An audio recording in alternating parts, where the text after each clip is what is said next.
করতে চাই যেখানে আমাদের মেগাস্টার শাকিব খান আছেন। আমি আসলে ফিল করে আমি খুবই লাকি যে আমি আমার প্রথম সিনেমাতেই এরকম বিশাল বড় অ্যারেঞ্জমেন্টে কাজ করতে পারছি।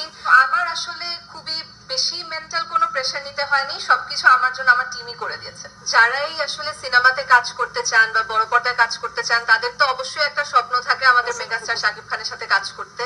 এবং এর আগেও আমি বিভিন্ন জায়গায় বলেছি যে আমি যখন বড় পর্দায় কাজ করব আমি এমন একটাই ছবি করতে চাই যেটা তখন অবশ্যই নাম উল্লেখ করে বলিনি, কিন্তু এমন একটা ছবি করতে চাই যেখানে আমাদের মেগাস্টার শাকিব খান আছেন এবং এমন একটা ছবি করতে চাই যেটা বাণিজ্যিক ভাবে সফল হবে বা হওয়ার সম্ভাবনা আছে।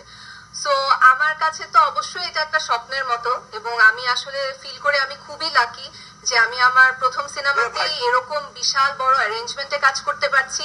আলফাই, চরকি, এসভিএফ মানে সবকিছু মিলিয়ে একটা কাজ করতে পারছি এবং এত সুন্দর বড় একটা টিমের সাথে কাজ করতে পারছি। আমার মনে হয় আমার নিজের আসলে খুব একটা বেশি মানসিক চাপ নিতে হয়নি, কারণ আমি এত সুন্দর একটা টিম পেয়েছি।